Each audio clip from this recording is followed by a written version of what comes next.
What up guys, I'm Matt from That UK Vlogger and I am That UK Vlogger Matt.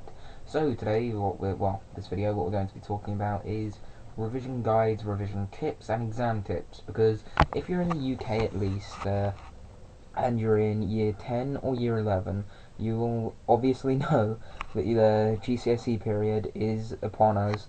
The beginning of the rest of our lives has officially started, and for myself, I'm quietly confident. Next Monday, I've got my science biology 2 exam. They messed up the orders. Biology 2 goes in front of biology 1. And then on Thursday next week, I've got my science chemistry 2 exam. On Monday as well next week, I've also got some English exam as well.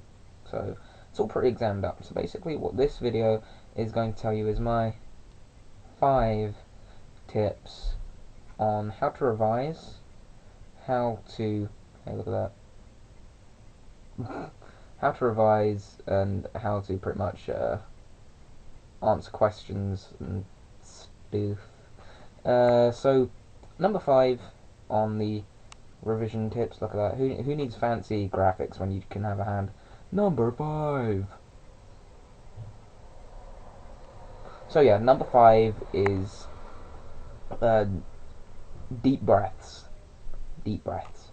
It sounds silly, but if you're going to revise, you have to be relaxed to be able to have the information stick into your head. You can't be stressed out and revising, because then there's no point, because the information is just going to go through your eyes or out of your mouth, or however you revise, by reading it out loud, by reading it in your head. I don't know how you revise. Everyone's got like majority of different ways of revising, but you need to be relaxed, and one of the best ways of doing this is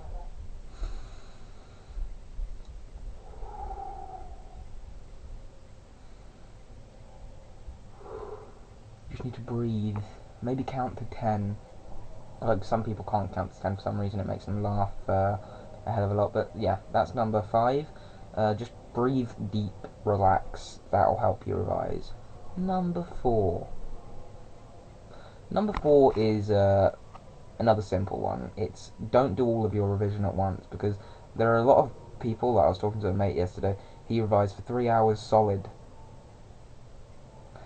Yeah. If you revise for something like 3 hours solid, for one, congratulations, you've got the attention span of a genius, because I'm not sure who else is going to have been able to revise for 3 hours non-stop, because I sure as hell wouldn't be able to. But one of the best ways to revise is to take breaks in between your revision. Revise for say an hour, then have a 15-minute break, just as if you're playing a video game. That's the recommended. So like revise for an hour, have a 15-minute break, 10 minutes to test yourself on what you just revised, and then go on to the next topic, because that is one of the best ways of revising. You just keep that sort of steady flow of information going, but in a way that it doesn't overload your body, because, or your brain, because if it does, you're sort of going to just be there like, so much information, I can't do it. And number 3. Number 3 is for when you're actually in the exam. You know how with a lot of questions, this is for mainly science. In science, there's a lot of just wordy answers, and the exam board are not going to read those wordy answers, and you're probably making it a lot more conflicting and confusing than it needs to be in your head, because a lot of the time, the simple answer that you think isn't actually going to be simple because it sounds like it's too simple is usually the right answer, believe it or not. So answer in bullet points unless it asks you for continuous English prose and is telling you that you're going to need to write continuously, because if you don't like have the instruction, then there's no need to do it. You're just wasting time for other questions. You're going to be complicating it in your head, and it's not going to be as simple as it needs to be. So unless it asks you to, write in good English. Just write in bullet points using keywords and key terms, because that is what the exam board is looking for. But that is really just for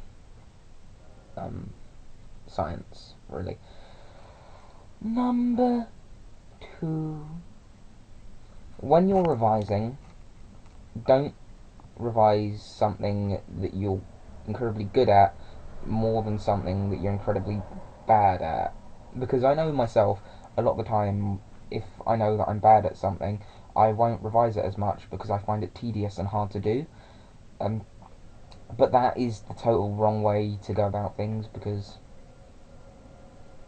the things that you're bad at are the things that you're going to need more help on, the things that you're good at. That's like obvious, and just because you feel annoyed and bored about the fact that you have to revise these things that you hate, it sort of puts you off doing it. But you have to keep in your mind that this tedious, boring stuff is actually going to really help you in the long run, and that the stuff that you're good at might not even be asked in the exam, because they might even say, hey, these people are obviously really good at this, and we need to test their ability to adapt, and if they know what these other stuff are, because the exam boards like to do stuff like that.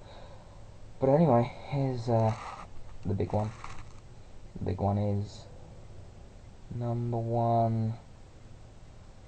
Find the type of revision that is right for you. Some people revise in completely different ways to each other. Some people revise really well from reading it from a book. Other people revise really well from hearing it. Other people revise really well from doing some sort of action related to their chosen topic. And other people revise really well in a group, whereas some people will revise better singly or in a pair. You can't revise if you don't know how to revise, and the only way you can revise in a way that reflects you and your learning abilities. So, the moral of this video is find the way that you revise the best. That was a weird noise. My throat just made a weird noise. Find the way that you revise the best. Number 2 was... Oh, pick up mouse. Yeah. Actually, I can't even remember what my 5 things were. This wasn't scripted. So yeah, this is Matt. Peace.